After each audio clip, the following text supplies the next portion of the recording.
Okay, welcome to the first episode of No New Ideas, a sequels and remakes podcast. Sequels and remakes only. No new ideas. None. Get them out of here. I'm Clinton Davis. Rudy Hernandez. And we are your hosts for this journey into the world of horror sequels, sci-fi sequels, remakes, anything that falls into that category.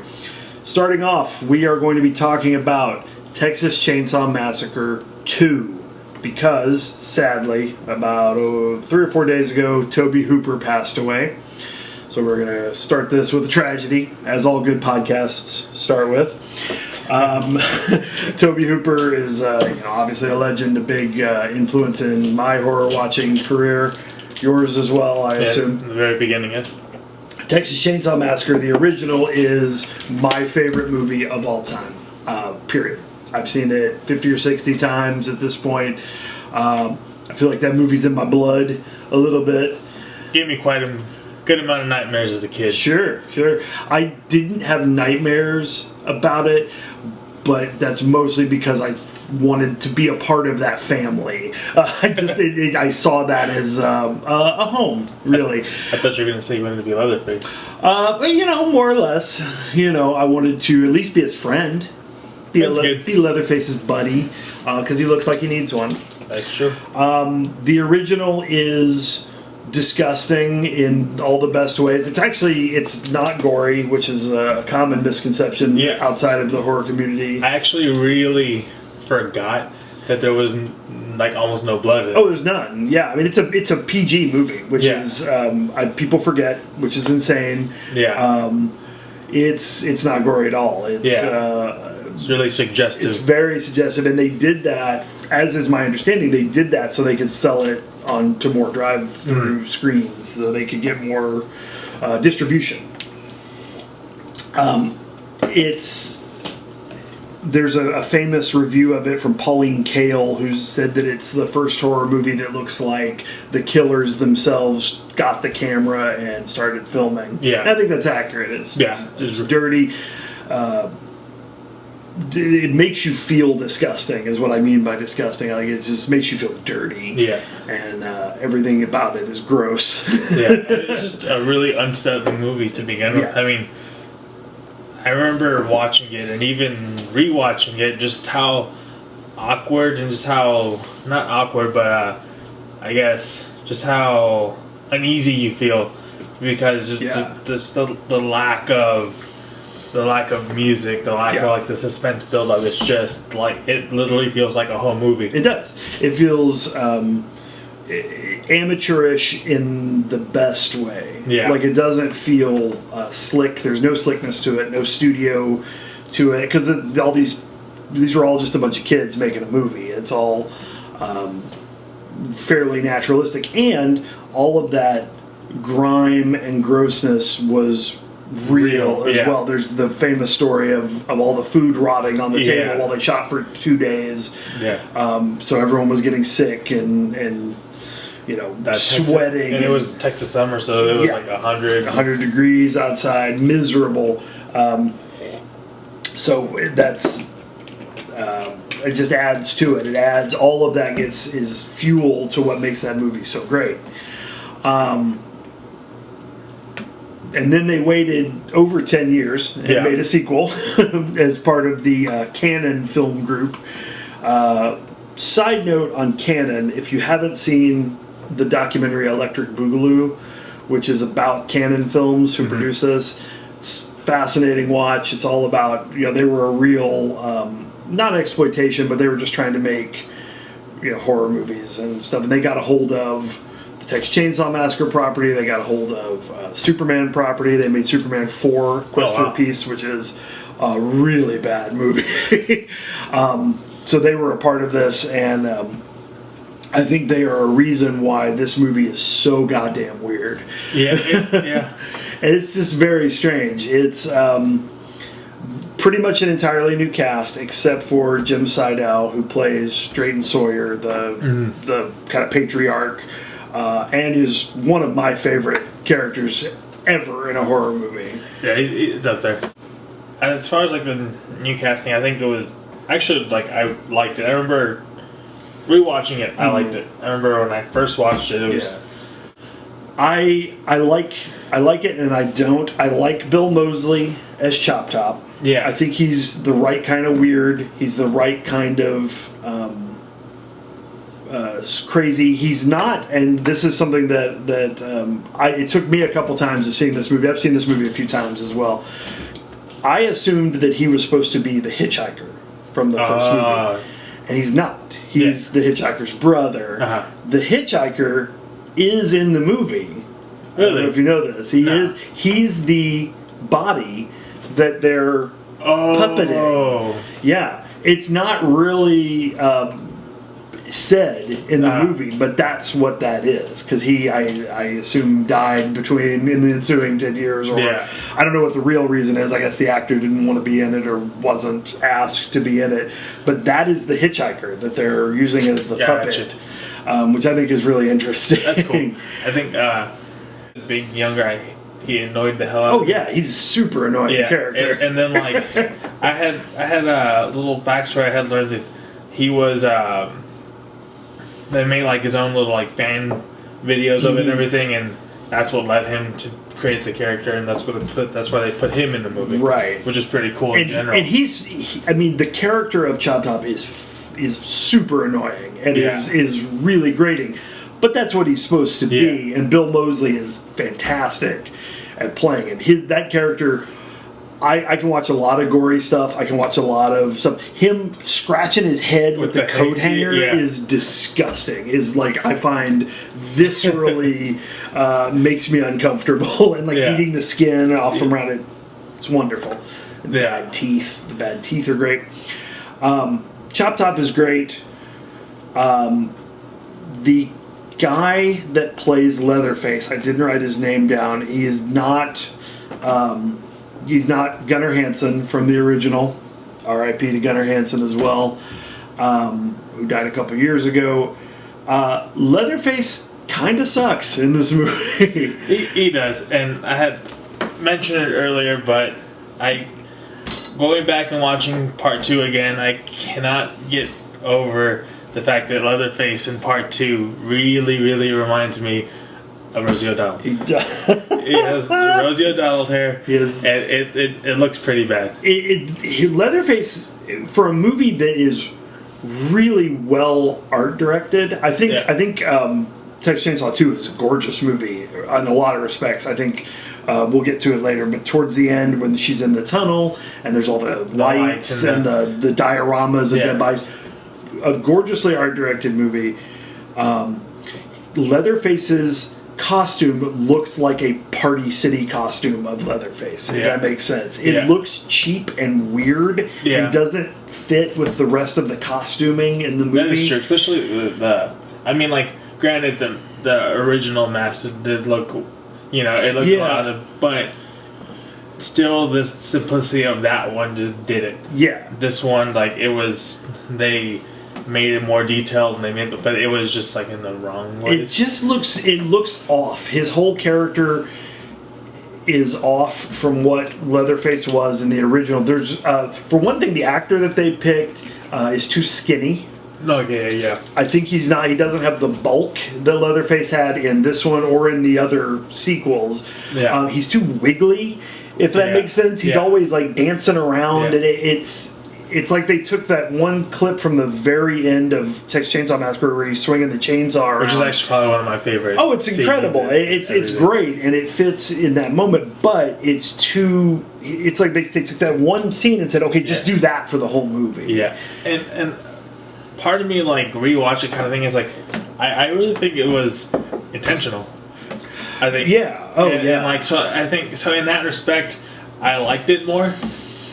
I see what you're saying. But like, cause for me it was kind of like, it was pretty much like he became a parody of himself. It was just kind of how his movie was to like the 80s movies in general. Right. So I think so in that aspect, I now can like I like it, but at the same time, Leatherface was like one of the most iconic horror movie things that like he was just really badass. Yeah. And then so like you take him and you make him a little noodly man. It's kind of...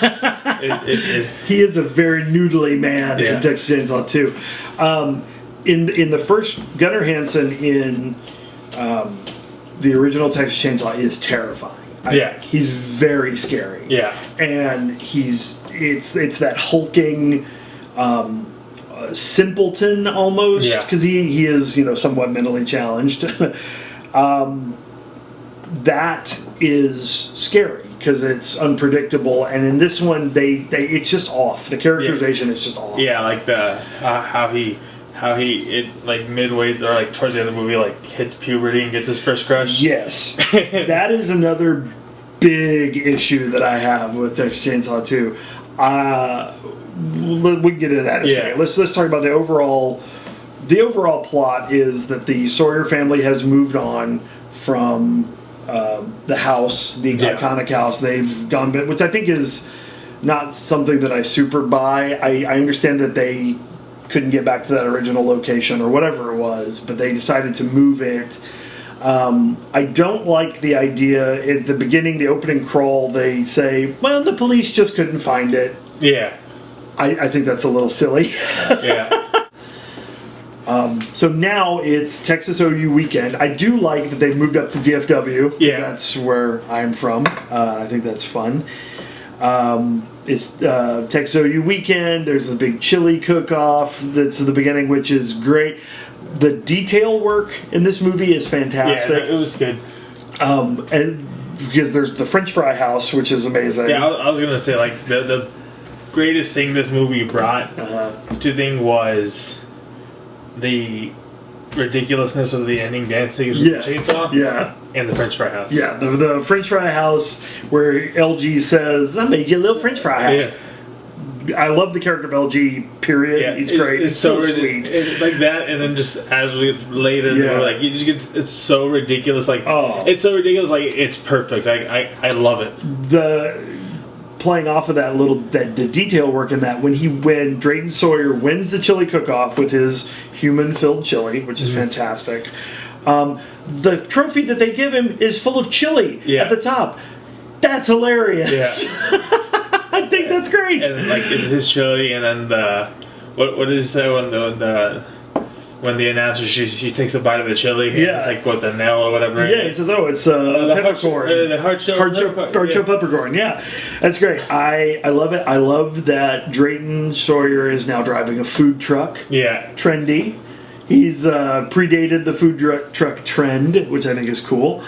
So anyway, it's that the action of the movie starts with two horrible like frat guys getting murdered on the road, which I think is really like I said, like it feels more and more just like a parody because that's like the iconic 80s slasher film was like the frat boys like just being douchebags and then being punished for it. Yeah. But so that's why I like very much that. I like that scene. The opening scene is great. I think because it's got them being jerks. They harass they harass Stretch, who is like the main character. Caroline Williams as Stretch is one of my favorite female horror things. She's like. She's definitely offbeat from like a normal horror heroine, which I like. She's kind of looks like Aunt Jackie from Rosanne, but like a hot Aunt Jackie. Yeah. Which is weird because the fact that Leatherface looks like Rosanne, and then and it all kind of it's like they predated Rosanne a little bit or predicted it. One of the other issues, or I think it's kind of strange, is that. I don't think in radio stations they would let you play. Well, I don't think that like the big plot point is that they can't hang up on a caller. Yeah. Is that real? Yeah, that's very true. I think that's very strange. That was something that I don't know if ever occurred to me before. This is the first time I've ever watched Texas Chainsaw Massacre 2 sober, like I said. Yeah. So that is a whole new experience. I can remember the ending for one thing. Yeah, so she records, as these guys have called in to make these requests and are harassing her, she records Leatherface and Chop Top killing them on the highway. And that's kind of the inciting incident. Excellent gore. Yeah. When the guy's half his head gets chopped off, I think that's great. And there's also the dancing puppet which is the Hitchhiker, as we discussed, is awesome. It's weird and it is an example, I think, of the good humor in this, as opposed to some of the others that gets a little wacky and I mean, like I said, it's real. Like watching this again is real. Like it's Texas Chainsaw Massacre to Texas Chainsaw Massacre 2 is real, like to Evil Dead and Evil Dead 2. It just completely. I probably put it more as like Army of Darkness. Yeah, it gets even more. It's more it gets comedy, a little cartoony. It's like it's almost, at this point, it's kind of like.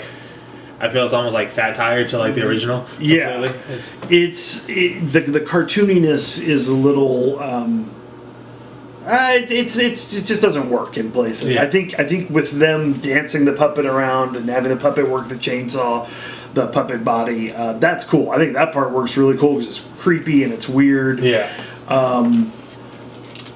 The part where she literally falls through a trap door into their lair, does not work. And he hands her the hand to lift her up, and that's where it strays pretty far afield into like comedy. But okay, so we're 20 minutes in. We haven't even talked about arguably the star of the movie, which is Dennis Hopper. Yeah. He's not really the star. Carolyn Williams is the star. Yeah, but he steals it completely. He's the name. He has said on record that this is his least favorite movie in interviews that he's ever done. That this is the worst movie he's ever done. He switches between that and Super Mario Brothers in interviews. I mean, I think he's crazy because nothing can be worse than the Super Mario Brothers is one of the worst movies I've ever seen, and I've seen a lot of really bad movies. It's true. Dennis Hopper doesn't like this movie, or did not. He's dead now. But it is cool that he's in it because it starts the weird trend of there's a lot of Academy Award nominated and Academy Award winning actors in the Texas Chainsaw Massacre franchise. Yeah, which is really strange. Yeah, which completely went over my head until you brought it up. Dennis Hopper in this one. Viggo Mortensen, who was just nominated for an Oscar last year, is in part 3, and then Renee Zellweger and Matthew McConaughey are in Next Generation, both of whom have won Oscars. Yeah. That's just, I don't understand what is it about this franchise has attracted Academy Award-winning talent before they were stars. True. And even at that, because like most of the sequels are all questionable too. Yeah, well, part 3 in particular is very bad. But I still, and I think we've discussed this before, Next Generation, I think it's a very underrated movie. It's not perfect by any stretch, but it is extremely weird. We'll cover it at some point on here, I'm sure. Dennis Hopper his character doesn't have a lot of point in this movie, other than he's like some like Christian Sheriff Vendetta on like Dead Set on Revenge. I think he's honestly he's just for me he was just comic relief. He is. He's really crazy, but he disappears for large chunks of the movie, which I think is strange. Yeah, and I remember watching it younger, and I hated him. He was annoying. But rewatching it, I freaking loved Dennis Hopper. Like, every time he came in, like, it's just shopping for the chainsaw was like probably one of the best things to happen. Him like erotically carving the stump is great. And just like he's like, let me try this one out, and starts swinging. I do question the logic, not to be like logic police on a horror movie. I feel like that's going to be a running theme in this podcast because that tends to be stuff that sticks with me. But I don't understand why he's buying chainsaws at all. Does that make sense? Because it's like saying, well, Freddy Krueger uses a glove, so to fight him, we need to get a razor glove. That being said, that's fine. It does lead to some great stuff, like where they turn the lights on and all the chainsaws are there. That's a cool shot. Yeah. At the end, when there's what is probably the most famous scene from the movie, the chainsaw sword fight, which is just pure gold. Yeah, and it's a solid gold. And I think, and part of it going back, like, thinking how this movie was almost just like a parody of itself and like the 80s theme slasher film. Sure. Like, I think the fact that, like, I mean, because if you think about it in the original, there was only really one death by chainsaw. Yep. main death. Yeah, Franklin is the only one that gets killed. So like, I think the fact that it stuck so hard with the movie, Sure. like it became such an iconic thing, even though there's only one death with it. Oh, yeah. I think they just played on it so huge. Oh, and made yeah. it, like really grandiose and ridiculous. No, I don't disagree with that at all, and I think they definitely needed more to make it a true sequel. They needed to up the chainsaw killings and the chainsaw business in general needed to be. I think it's as good a time as any to point out that this movie is where we get what I consider to be the hypothesis of the Texas Chainsaw franchise, which is we get the line, "The saw is family," which comes from Texas Chainsaw 2, and I think that's everything that you need to know about the franchise. Is that line, and I think it's a beautifully written line. As do there's another line in here where he says. Lick my plate, you dog dick. I think is kind of just really just perfect writing. That's Chop Top's line.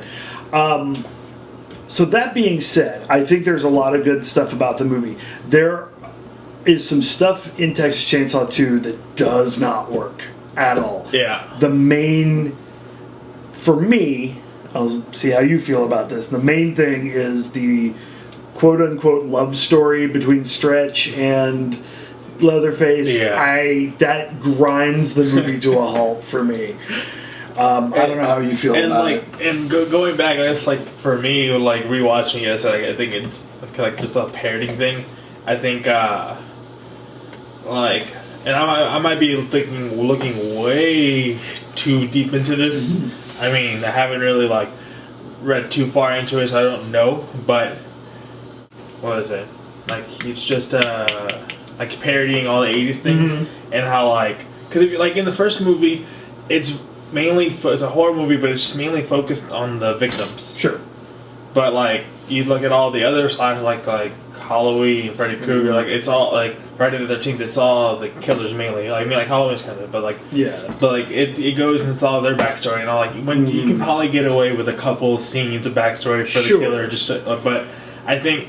And there might be a stretch, but I think like it's making fun of like the character development of a horror, like the horror person, like.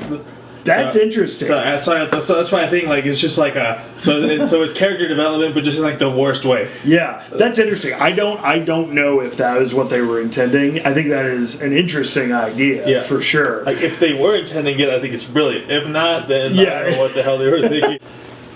The biggest scare in the movie is the record vault where Leatherface is hiding. That gets me every single time. I know it's coming, and it scares me every time. That's definitely like a big one, because even like at that, like it was that one, and then even the later in the movie with where they're in the tunnel, and he pops up like that's the one that gets me. That's a good one too.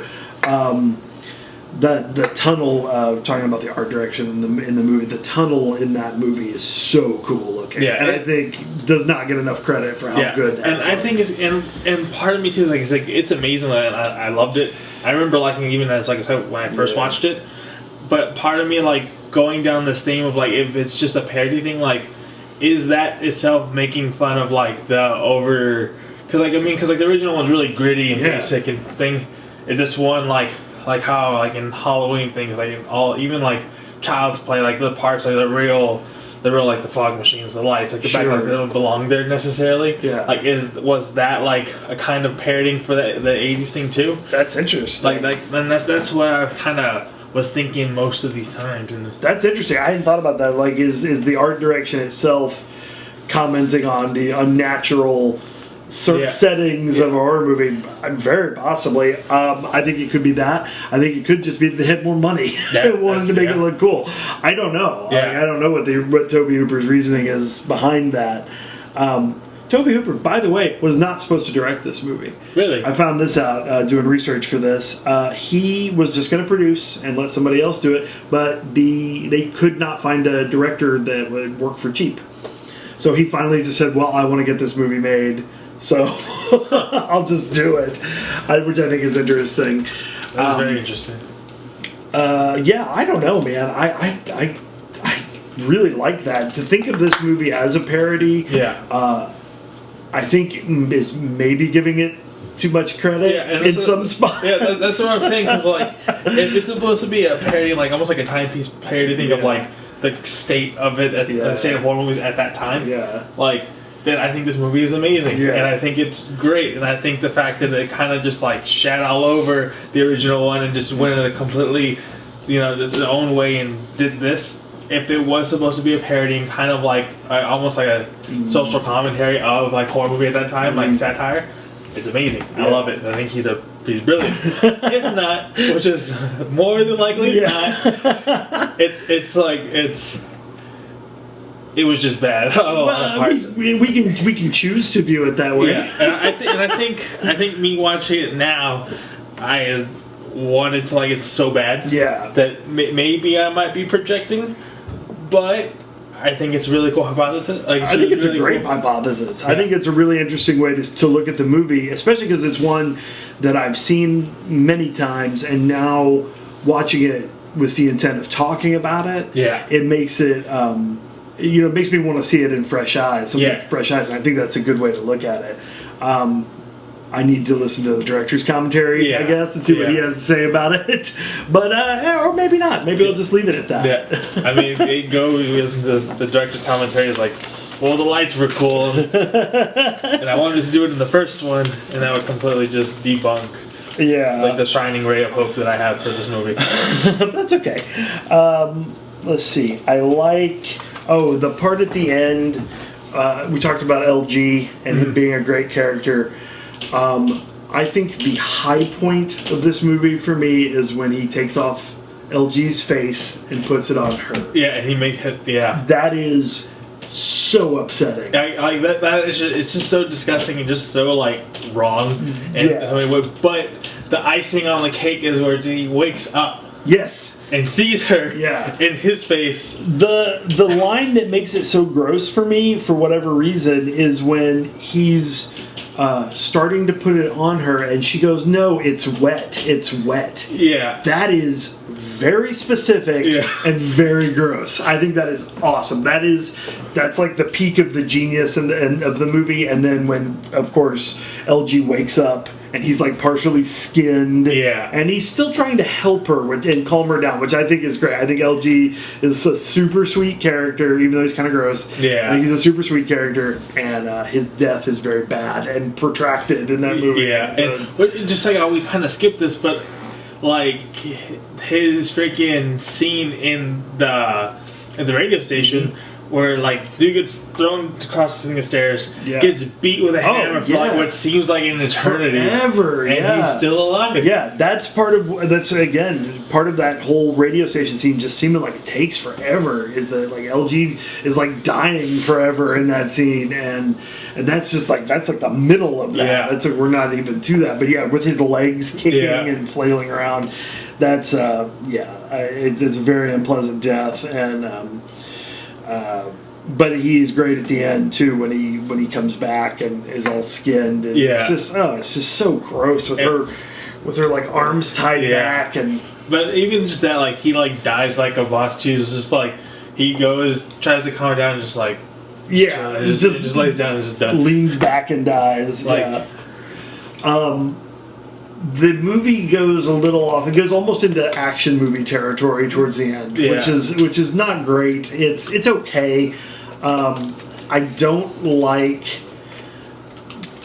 Part of what I don't like about Leatherface, falling in love and all that, is that it makes Leatherface not the main villain. Yeah. Because at the end, it's Chop Top who's chasing her up the mountain, whatever.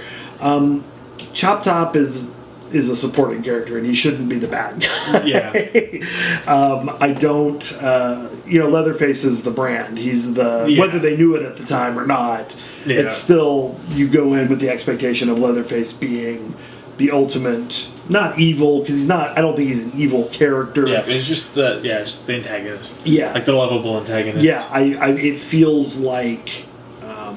It just doesn't feel right. Yeah, it feels weird. I definitely get like main thing I liked about Texas Chainsaw Massacre was the fact that Leatherface was just like this giant monolith of a person, and like you see him and he just towers over everybody, and like you can see that it's just like everything's futile.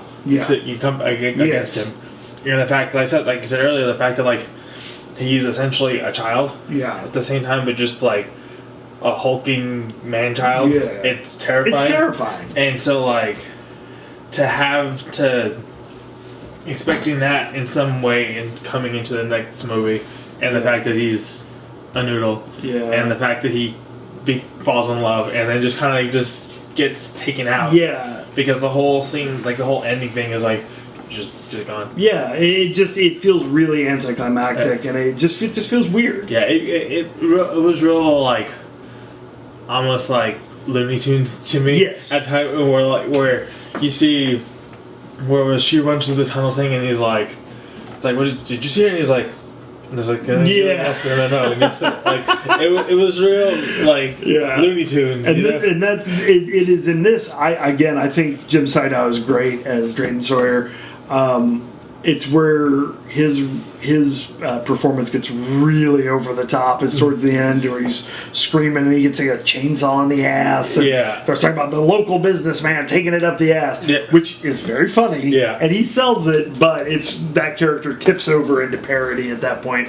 I do, as a side note, feel like Jim Sydow as Drayton Sawyer is where I personally am headed as an old man, just crazy and ranting and possibly serving up human chili. I hope that is where I'm headed. I mean, you're in Dallas. Heading that direction. There was, just recently, did you see about that serial killer that died in prison? And was serving barbecue, or so he says, serving human barbecue to people in Baltimore.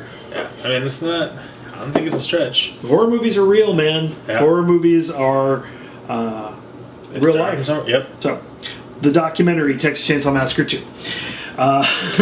I do like talking about Chop Top at the end. I do like where he's just slashing her on the back while she's trying to get the get the chainsaw started. That part is pretty agonizing, and it's pretty good. I do like that. No, I love that part of that scene. Like it's real, like it's real gritty. It's real, like it's torturous to watch at that point. But at the same time, where she's already up there, right in the where there's the corpse holding the chainsaw. It's grandma. The grandma's holding the chainsaw. And they're watching each other like we are. And she's going to tell you, it's like, what are you doing? No, stop. Don't do it. And then enough for her to pull the chainsaw from the corpse, and it's just like 30 seconds of opportunity for him to just stop it. And it's, which was clear that they wanted just her to get the chainsaw. And it makes it a hole in the movie. I also, you're talking about the end of the movie and talking about scenes that kind of grind down the pacing of the movie. My least favorite part of this movie, the Leatherface in love story, I don't care for, and I don't think it works. My least favorite part is that they go back to a dinner table scene in this, which I just wish they hadn't done. Like, I can agree, but just the because I mean it almost parodied the first one, but like just the thought like the scene was ridiculous and kind of dumb.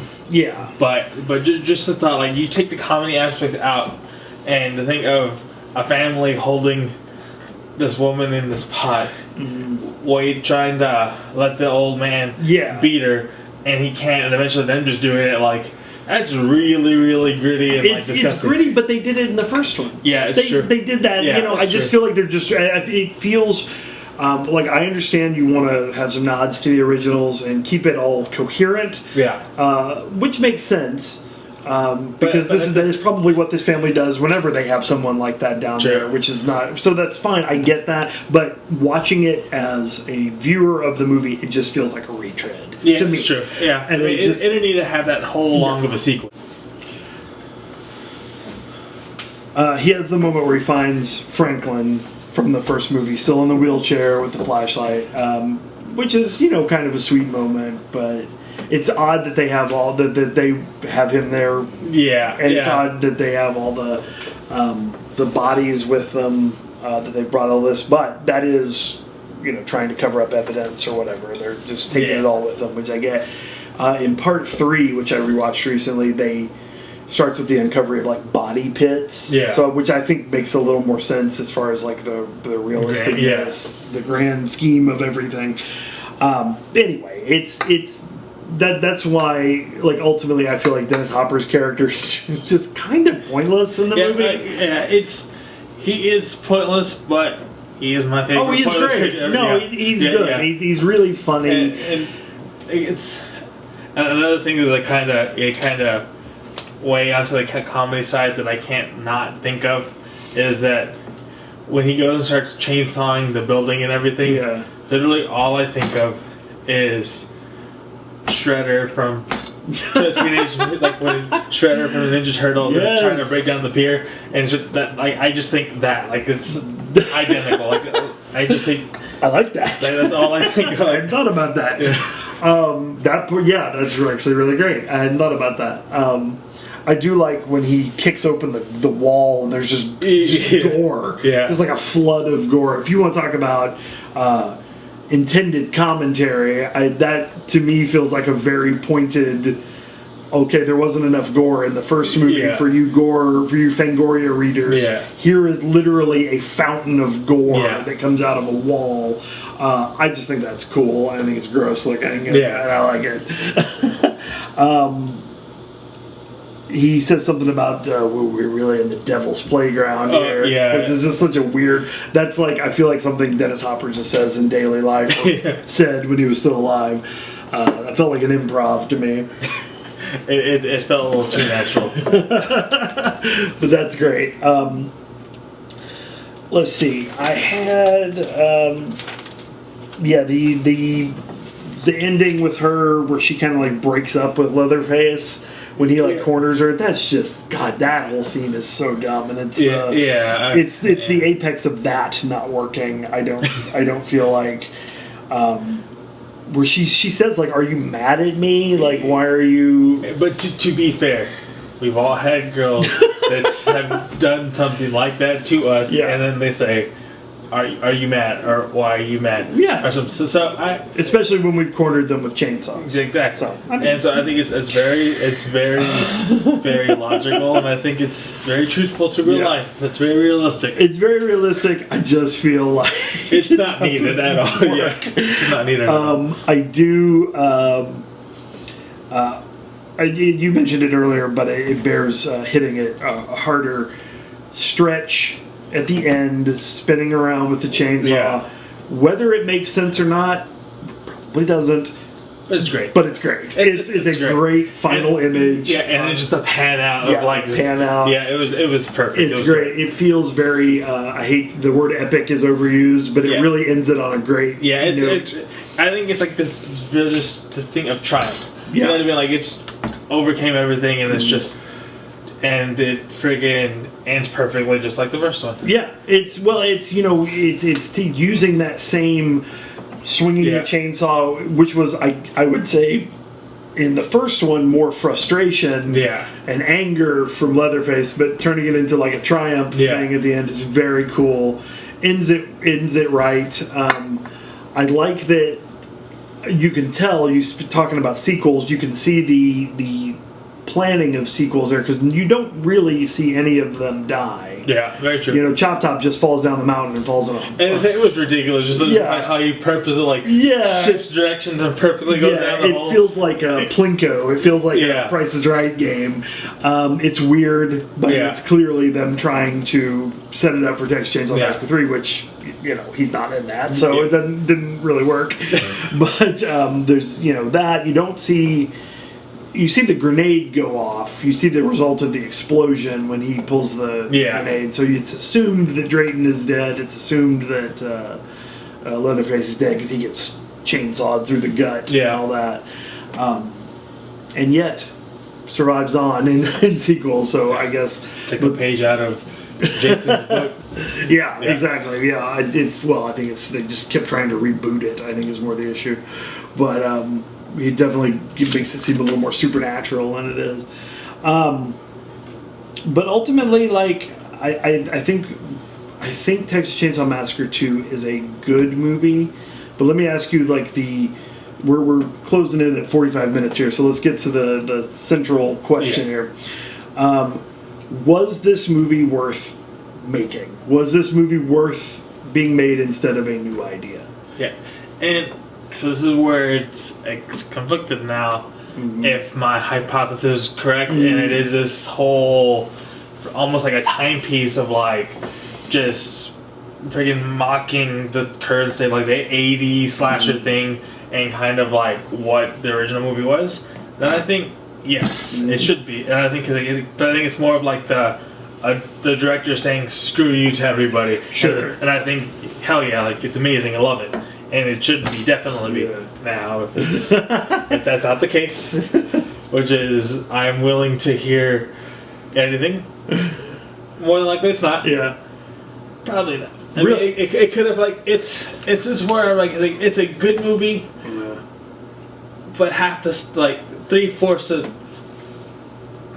of it's not needed. Yeah.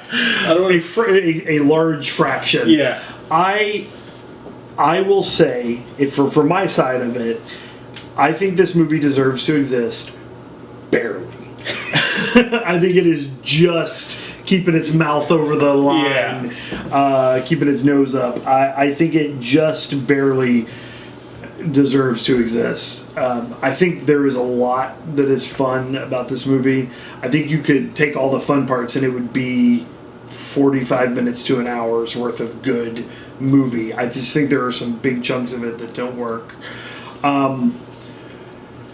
It is not necessarily a movie I would go out of my way to recommend to people. Yeah. Especially if people see the first one and are like, that's amazing. I would say you should watch the second one, but here are some caveats. Yeah. Here are some things you should know going in.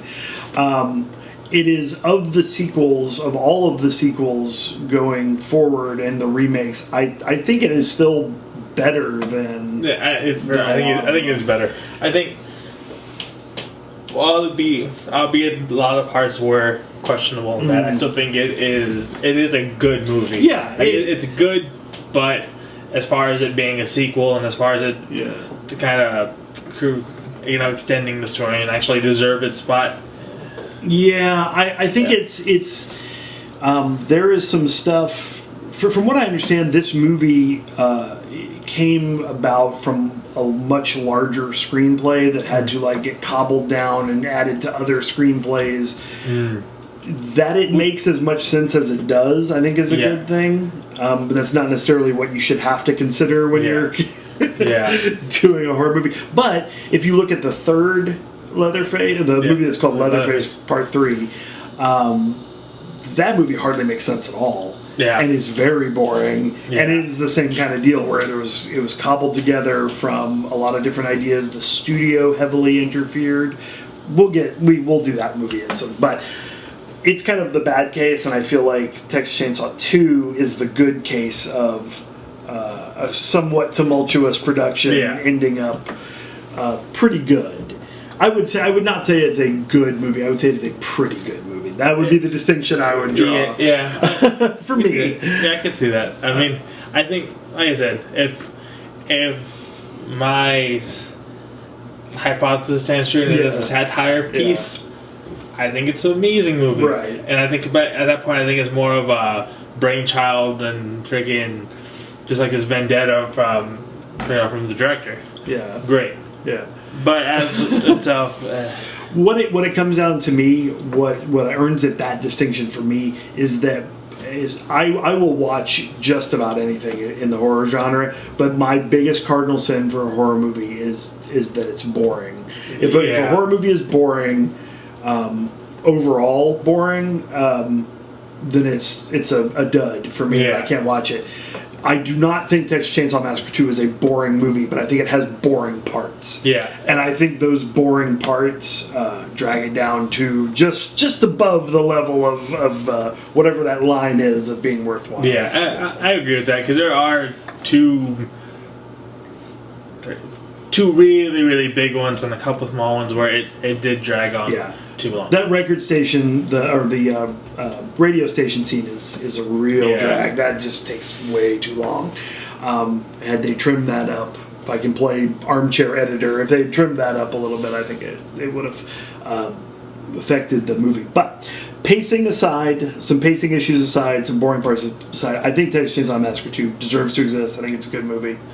We're closing in on an hour here, so let's wrap it up. I think, inaugural podcast, first episode. I think this went pretty well. I think it felt very naturally, very easily. Yeah, so let's, we'll tackle another movie next, and another sequel or a remake, and just keep it going. So until then, this has been No New Ideas. I'm Clinton Davis. Rudy Hernandez. And we will see you next time. Out.